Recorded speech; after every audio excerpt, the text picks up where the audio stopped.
Halo semuanya, Assalamualaikum warahmatullahi wabarakatuh. Selamat datang di video saya Amani. Hari ini saya akan menjelaskan tata cara penulisan karya tulis ilmiah yang baik dan bagaimana sistematika penulisan penelitian tindakan kelas. Langsung aja check this out. Tentunya langkah pertama adalah memilih topik yang relevan dan sesuai dengan bidang penelitian. Tentunya di dalam sebuah karya tulis ilmiah yang baik, topik yang tepat adalah sebuah keharusan, dan tentunya ide harus berupa ide yang baru tapi tidak terlalu baru. Ide ini sekiranya masih bisa dicari sehingga kita dapat mencari bagaimana titik kelemahan dari ide tersebut. Next, selanjutnya, lakukan penelitian mendalam untuk mengumpulkan data dan informasi yang mendukung karya tulis Anda. Misalnya seperti teori-teori di dalam buku, jurnal ilmiah, atau mungkin wawancara. Untuk penelitian kualitatif, jika penelitian tindakan kelas, kita memerlukan sebuah kelas. Dan tentunya, seperti yang diajarkan oleh Bapak Imron sebelumnya, bahwa penelitian tindakan kelas itu harus berada di dalam kelas, dan kita sebagai gurunya. Jika kita hanya menjadi guru sebentar, kita tentunya tidak akan bisa mengetahui bagaimana kondisi kelas tersebut sebelumnya.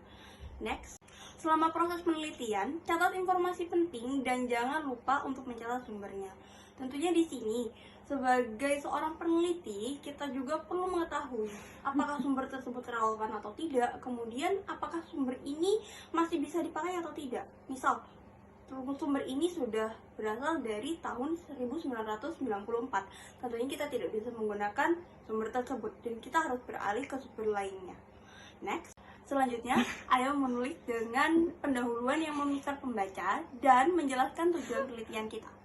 Saat mulai menulis, pendahuluan dipentingkan karena di sini terdapat bagian di mana kita akan menjelaskan penelitian terdahulu. Jelaskan tujuan penelitian kita. Apakah tujuan penelitian kita ini menyasar audiens tertentu, mungkin dosen-dosen, atau mungkin audiens kalangan umum. Tentunya setelah menjelaskan tujuan yang jelas, kita perlu adanya research gap atau kebaruan di dalam penelitian kita. Di dalam penelitian terbarukan ini, tentunya perlu kita ketahui bahwa ide yang mendalam, meskipun jumlahnya sangat kecil, itu lebih baik daripada jumlahnya besar, tetapi terlalu luas. Ide seperti itu lebih cocok untuk dikembangkan menjadi sebuah karya tulis ilmiah yang baik. Oke, next. Jika karya tulis ilmiah kita memiliki langkah-langkah seperti PTK, tentunya kita perlu membuat langkah-langkah tersebut secara rinci. Seperti yang dijelaskan di video-video sebelumnya, bahwa PTK itu memiliki beberapa langkah. Dan tentunya dari langkah-langkah tersebut, kita juga dapat mengembangkan bagaimana PTK atau hasil akhir dari PTK itu ingin kita terjadinya seperti apa. Dan mungkin bisa diulang kembali. Konsepnya mirip seperti sebuah roda. Dari awal di atas, kemudian ke bawah, kemudian kembali ke atas lagi. Hingga menemukan sebuah hasil yang dituju. Next. Kemudian, kita lihat kembali apakah hasil penelitian dari karya tulis ilmiah kita ini mengalami kecacatan atau tidak. Misal, typo atau kesalahan eja kata, atau mungkin salah penempatan urutan, atau mungkin salah penamaan bab. Nah, biasanya di sini kita perlu merevisi dan perbaiki karya tulis kita. Pastikan tata bahasa, ejaan, dan formatnya sudah benar, sesuai dengan penerbitannya, atau mungkin sesuai dengan format yang telah ditentukan oleh peneliti tersebut. Pastikan juga bahwa PUEBI atau ejaan bahasa kita sudah tepat sesuai ejaan bahasa Indonesia yang benar. Juga pastikan sudah mengikuti selingkung dari tempat yang dituju. Baik, kita akan pindah ke bab selanjutnya. Stay tuned.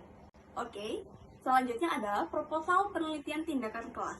Proposal penelitian tindakan kelas adalah sebuah langkah kritis dalam meningkatkan kualitas pengajaran. Ada beberapa tahapan sistematis yang perlu diikuti oleh peneliti tindakan kelas. Check this out. Langkah berikutnya adalah meninjau literatur yang relevan tentang masalah tersebut. Bagaimana penelitian sebelumnya telah mengatasi hal ini? Sistematik pertanyaan penelitian yang akan kita jawab adalah penelitian tindakan kita. Tentukan rancangan penelitian kita, termasuk metode, instrumen, dan langkah-langkah yang akan kita ambil dalam penelitian tindakan kelas kali ini. Rinci bagaimana kita akan mengumpulkan data, baik itu berupa observasi, wawancara, atau metode lain, seperti observasi di kelas atau wawancara kepada orang-orang di dalam kelas, misal ketua kelas atau beberapa peserta didik yang dapat kita percaya. Jelaskan langkah-langkah analisis data yang akan kita gunakan untuk mengevaluasi hasil penelitian. Rencanakan implementasi tindakan kita, termasuk bagaimana kita akan melibatkan peserta didik dan pemangku kepentingan, misal kepala sekolah atau guru-guru lain atau teman sejawat kita. Buat jadwal waktu yang mencakup seluruh proses penelitian dari persiapan hingga evaluasi akhir. Jangan lupa pertimbangkan etika dalam penelitian Anda dan mendapatkan izin yang diperlukan. Izin dari kepala sekolah, juga izin dari instansi yang memangku kita. Jelaskan hasil yang diharapkan oleh kita dan dampak positif yang akan kita capai setelah melakukan penelitian tindakan kelas ini. Perhitungkan juga anggaran yang diperlukan untuk melaksanakan penelitian ini.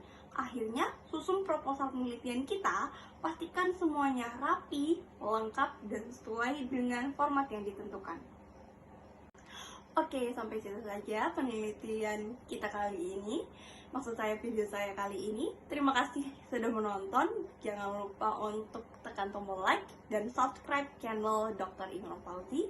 Terima kasih atas perhatiannya dan sampai jumpa di video selanjutnya. Wassalamualaikum warahmatullahi wabarakatuh.